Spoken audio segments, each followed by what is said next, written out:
নমস্কার, নিউজ ভ্যানগার্ডের এই মুহূর্তের আপডেটে আপনাদের স্বাগত। আমি অর্ণব রয়েছি আপনাদের সঙ্গে। যে বিষয়টা নিয়ে আলোচনা করব এই মুহূর্তে, চলছে বিধানসভার অধিবেশন এবং অধিবেশনে বিভিন্ন বিষয় নিয়ে কিন্তু আলোচনা চলছে এবং প্রশ্নও কিন্তু একাধিক উঠছে। এডিসিতে বড়সড় দুর্নীতির অভিযোগ অধিবেশন চলাকালীন অভিযোগ করেছেন বিজেপির বিধায়ক শম্ভু লাল চাকমা। অভিযোগ, এডিসিতে মথাকে চাপে রাখতেই কি দুর্নীতির এই অভিযোগ? স্বাভাবিকভাবে এই প্রশ্ন কিন্তু উঠতে শুরু করেছে। এডিসিতে বড়সড় দুর্নীতির অভিযোগ করেছেন বিধায়ক শম্ভুলাল চাকমা।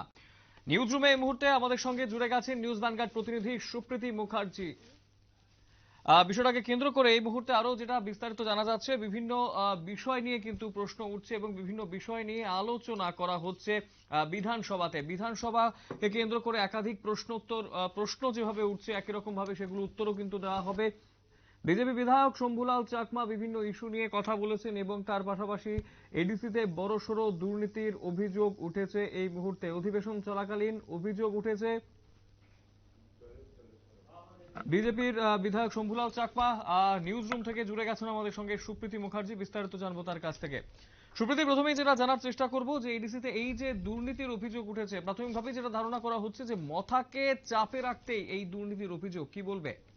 অর্ণব, দেখো, আজকে বিধানসভা অধিবেশনের তৃতীয় দিন এবং তৃতীয় দিনে আমরা সকাল থেকে অধিবেশনের যাবতীয় খবরাখবর তুলে ধরছি দর্শকদের সামনে। এবং বিধানসভা অধিবেশনের প্রথম সেশনের কথাই যদি বলি তাহলে ৪৯ ছামনু বিধানসভা কেন্দ্র, যেখানে বিজেপির বিধায়ক শম্ভুলাল চাকমা তিনি প্রশ্ন তুলেছেন একাধিক বিষয়ে, যার মধ্যে উল্লেখ্য হচ্ছে এডিসিতে দুর্নীতি, বিশেষ করে এডিসির সমাজ শিক্ষা এবং সমাজ কল্যাণ দপ্তরের দুর্নীতির অভিযোগ আজকে তুলেছেন বিধায়ক শম্ভুলাল চাকমা। এবং তার পাল্টা উত্তর দিয়েছেন কার্যত শাসক দলের পক্ষ থেকে মন্ত্রী টিঙ্কু রায়, এবং তিনি জানিয়েছেন যে এডিসিতে বর্তমানে 6টা প্রজেক্টের কাজ চলছে এবং সেক্ষেত্রে যদি কোনো দুর্নীতি হয়ে থাকে তাহলে তার এনকোয়ারি করা হবে বলে কার্যত ইতিমধ্যেই জানিয়েছেন সরকার পক্ষের তরফ থেকে মন্ত্রী টিঙ্কু রায়। কিন্তু সেই জায়গায় দাঁড়িয়ে বিধায়ক শম্ভুলাল চাকমা কিন্তু থেমে থাকেননি, তিনি একের পর এক অভিযোগ তুলেছেন। বিশেষ করে আইসিডিএস দপ্তর, অঙ্গনওয়াড়ি কেন্দ্রের তিনি অভিযোগ তুলেছেন এবং তিনি অভিযোগ তুলেছেন যে ব্লকের ফান্ড নিয়ে কার্যত চলছে সবকিছু, কিন্তু তারপরও উঠে আসছে একের পর এক দুর্নীতি। তারও পাল্টা দিয়েছেন টিঙ্কু রায়। তিনি জানিয়েছেন যে কার্যত যে 260টি রয়েছে, 260টি অঙ্গনওয়াড়ি কেন্দ্র রয়েছে এবং 49টি এডিসি এলাকায় আরো 66টা নতুন অঙ্গনওয়াড়ি কেন্দ্র তৈরি করা হবে। শুধু তাই নয়, তার সঙ্গে ওয়ার্কার নিয়োগ করা হবে কার্যত অঙ্গনওয়াড়ি কর্মী। কিন্তু সেখানেও থেমে থাকেননি বিরোধীরা, একযোগে সরব হয়েছেন এডিসির দুর্নীতির ক্ষেত্রে।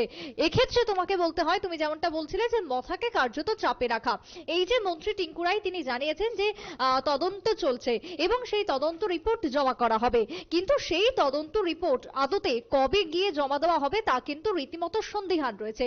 অন্যদিকে দেখো, সামনে যেহেতু রয়েছে লোকসভা ভোটকে কেন্দ্র করে রাজ্যের যে দুটি আসন রয়েছে সেই দুটি আসনের ক্ষেত্রে একটি আসনের ক্ষেত্রে যেমনটা শোনা যাচ্ছে এখনো পর্যন্ত যে মথা পেলেও পেতে পারে টিকিট, যদিও এটা একেবারে অসমর্থিত সূত্রের খবর।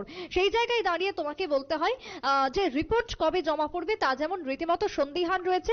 অন্যদিকে রাজনৈতিক অভিজ্ঞ মহলের কথা যদি বলি, তারা কার্যত মানতে নারাজ বিভিন্ন বিষয়, রাজনৈতিকভাবে চাপ এবং কোণঠাসা ইতিমধ্যে রয়েছে মথার উপরে একটা।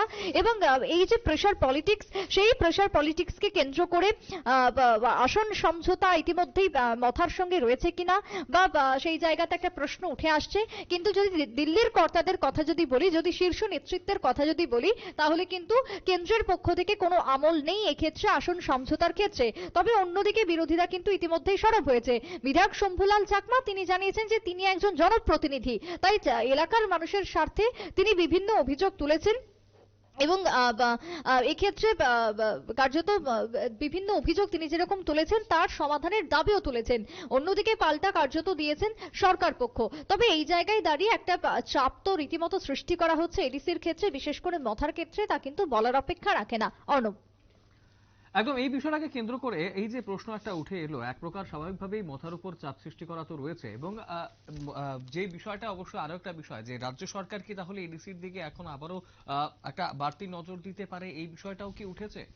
একদমই তাই। এবং সেই জায়গায় দাঁড়িয়ে দেখো বিধায়ক শম্ভুলাল চাকমা বলছেন যে এডিসি কিন্তু রাজ্যের বাইরে নয়, রাজ্যের ভিতরের। তার জন্য এডিসি কে আলাদা নজর দেওয়া প্রয়োজন। এডিসি কে নজর দেওয়া হোক, কারণ এডিসি আজকে বহু অংশে পিছিয়ে রয়েছে বলে বিরোধীদের দাবি উঠে আসছে, অভিযোগ উঠে আসছে। এবং এডিসির ক্ষেত্রে উন্নয়ন হোক বলেই কার্যত দাবি, এবং এই দাবি বহুবার উঠে এসেছে, বহুবার বিভিন্ন মাধ্যমে তারা দাবি জানিয়েছেন, কিন্তু তার সুরাহা হয়নি বলে আজকে অধিবেশন চলাকালীন তারা বাধ্য হয়েছেন এডিসি সংক্রান্ত দুর্নীতির অভিযোগ তুলেছেন, সরব হয়েছেন।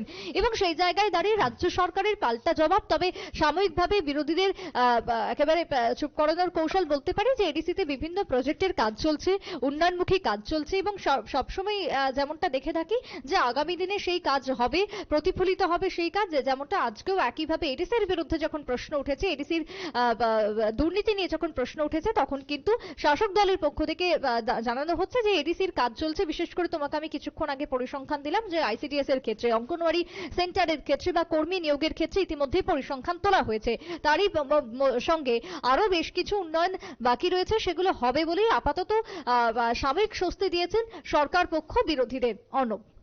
একদম, অসংখ্য ধন্যবাদ সুপ্রীতি বিস্তারিত তথ্য তুলে ধরার জন্য। এডিসিতে বড়সড় দুর্নীতির অভিযোগ উঠে এসেছে এবং অধিবেশন চলাকালীন অভিযোগ করেছেন বিজেপির বিধায়ক শম্ভুলাল চাকমা। অভিযোগ যে এডিসিতে মথাকে চাপে রাখতেই কি দুর্নীতির অভিযোগ। স্বাভাবিকভাবেই এই বিষয়টা যেরকম ভাবে রাজনৈতিক বিশেষজ্ঞরা বলছেন, একই রকম ভাবে এডিসির দিকে এবারে যে রাজ্য সরকার আরো বিভিন্ন ভাবে নজর দিতে চলেছে তা কিন্তু বলার অপেক্ষা রাখে না।